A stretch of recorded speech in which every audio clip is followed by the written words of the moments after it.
ಮಿತ ಬಳಕೆಗೆ ಪ್ರಧಾನಿ ನರೇಂದ್ರ ಮೋದಿ ಕರೆ ಕೊಟ್ಟಿದ್ದಾರೆ. ತೈಲ ಮಿತ ಬಳಕೆ ಸಲಹೆಯನ್ನ ತಾವು ಕೂಡ ಪಾಲಿಸೋದಕ್ಕೆ ಮುಂದಾಗಿದ್ದಾರೆ. ಸಂಕಷ್ಟ ಕಾಲ ಇದು. ಪೆಟ್ರೋಲ್ ಡೀಸೆಲ್ ಮಿತವಾಗಿ ಬಳಸಿ ಅಂತ ದೇಶದ ಜನರಲ್ಲಿ ಪ್ರಧಾನಿ ಮನವಿ ಮಾಡ್ತಾ ಇದ್ದಂತೆ ವಿಪಕ್ಷಗಳ ಕೆಲವು ನಾಯಕರು ಕೂಡ ಇದನ್ನ ಪಾಯಿಂಟ್ ಮಾಡಿದ್ರು. ಪ್ರಧಾನಿ ಬೆಂಗಾವಲು ಪಡೆ, ಅದಕ್ಕೆ ಪ್ರತಿನಿತ್ಯ ಖರ್ಚಾಗೋದು, ಬೇಕಾಗುವಂತಹ ತೈಲ, ಇದ್ರ ಬಗ್ಗೆ ಮಾತಾಡೋದಕ್ಕೆ ಸ್ಟಾರ್ಟ್ ಮಾಡಿದ್ರು. ಈಗ ತೈಲ ಮಿತ ಬಳಕೆ ಸಲಹೆಯನ್ನ ತಾವು ಪಾಲಿಸೋದಕ್ಕೆ ಪ್ರಧಾನಿ ಮೋದಿ ಮುಂದಾಗಿದ್ದಾರೆ.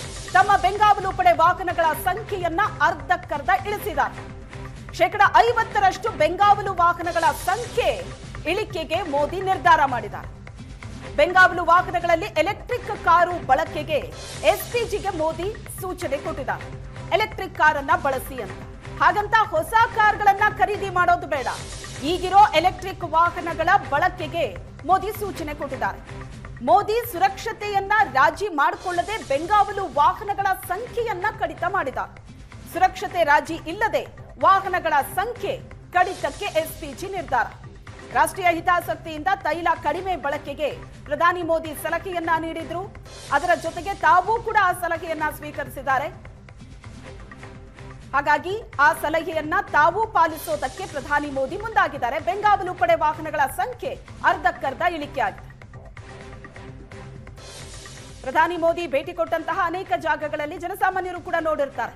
ಪ್ರಧಾನಿ ಮೋದಿ ಬರ್ತಾರೆ ಅಂದ್ರೆ ಯಾವ ಮಟ್ಟಿಗೆ ಬೆಂಗಾವಲು ಪಡೆ ವಾಹನಗಳು ಜಮಾಯಿಸುತ್ತೆ ಅಂತ. ಆದ್ರೆ ಇನ್ನು ಮುಂದೆ 50% ಬೆಂಗಾವಲು ವಾಹನಗಳ ಸಂಖ್ಯೆ ತಗ್ಗತ್ತೆ. ಕಡಿಮೆ ಮಾಡೋದಕ್ಕೆ ಹೇಳಿದ್ದಾರೆ. ಆದಷ್ಟು ಎಲೆಕ್ಟ್ರಿಕ್ ಕಾರ್ಗಳನ್ನ ಬಳಕೆ ಮಾಡೋದಕ್ಕೆ ಹೇಳಿದ್ದಾರೆ. ಹಾಗಂತ ಹೊಸ ಕಾರ್ಗಳ ಖರೀದಿ ಬೇಡ ಅನ್ನೋ ಸೂಚನೆ ಕೂಡ ಕೊಟ್ಟಿದ್ದಾರೆ. ಈಗಿರುವಂತಹ ಎಲೆಕ್ಟ್ರಿಕ್ ವಾಹನಗಳನ್ನೇ ಬಳಕೆ ಮಾಡಿ. ಬೆಂಗಾವಲು ಪಡೆಯಲ್ಲಿ ಸಾಧ್ಯವಾದಷ್ಟು ವಿದ್ಯುತ್ ಚಾಲಿತ ವಾಹನವನ್ನ ಬಳಸಿ ಅಂತ ಸೂಚನೆ ಕೊಟ್ಟಿದ್ದಾರೆ. ಹಲವು ರಾಜ್ಯಗಳ ಸಿಎಂಗಳಿಂದ ಪೆಟ್ರೋಲ್ ಡೀಸೆಲ್ ಬಚಾವೋ ನಡೀತಾ ಇದೆ. ಮೋದಿ ಸಲಹೆ ಕೊಟ್ಟ ಮೇರೆಗೆ ಬಿಜೆಪಿ ಆಡಳಿತದ ಹಲವು ರಾಜ್ಯಗಳಲ್ಲಿ ಇದು ಜಾರಿಗೆ ಕೂಡ ಬಂದಿದೆ. ಈಗ ಪಶ್ಚಿಮ ಏಷ್ಯಾ ಯುದ್ಧದ ಎಫೆಕ್ಟ್ ಜಾಗತಿಕ ಮಟ್ಟದಲ್ಲಿ ಸಂಕಷ್ಟ ಉಂಟಾಗಿದೆ.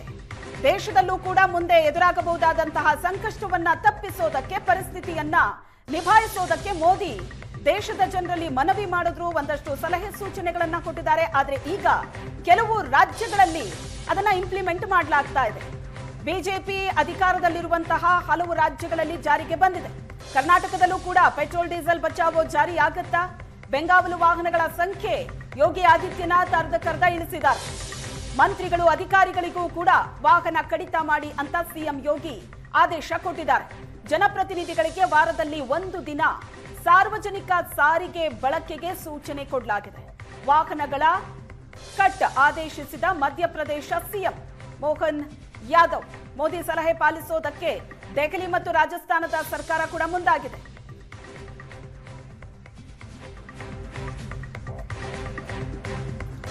ಮಹಾರಾಷ್ಟ್ರದಲ್ಲೂ ತೈಲ ಮಿತ ಬಳಕೆಗೆ ಸಿಎಂ ದೇವೇಂದ್ರ ಫಡ್ನವೀಸ್ ಆದೇಶವನ್ನ ಕೊಟ್ಟಿದ್ದಾರೆ.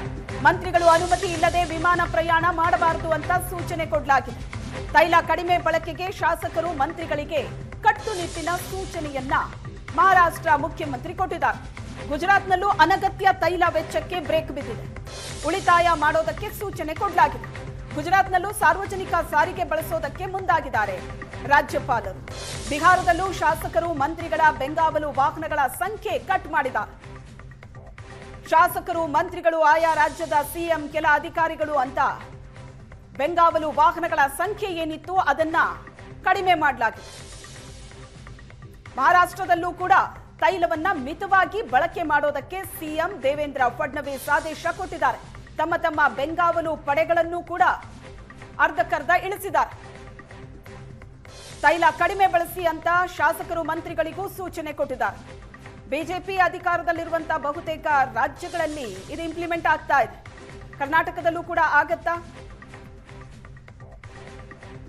ಮಿತವ್ಯಯ ಸೂತ್ರ ದೇಶದಾದ್ಯಂತ ಜಾರಿಗೆ ಬರಬೇಕು ಅಂತ ಪ್ರಧಾನಿ ಮೋದಿ ಸಲಹೆ ಕೊಡ್ತಾ ಇರೋದು.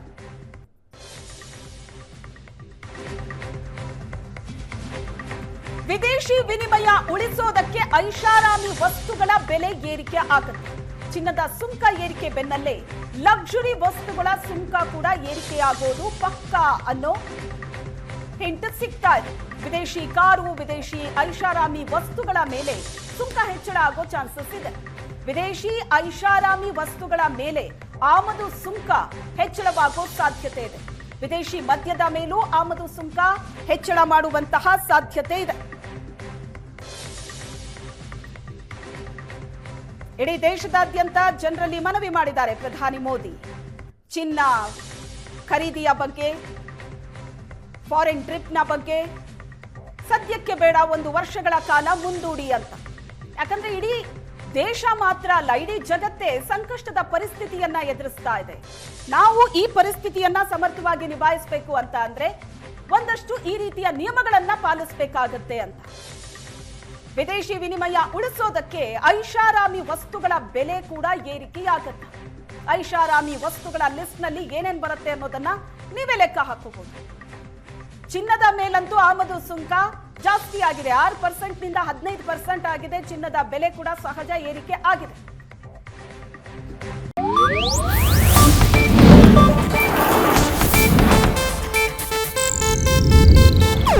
ಇದು ಏಷ್ಯಾನೆಟ್ ನ್ಯೂಸ್ ನೆಟ್ವರ್ಕ್ ಪ್ರಸ್ತುತಿ.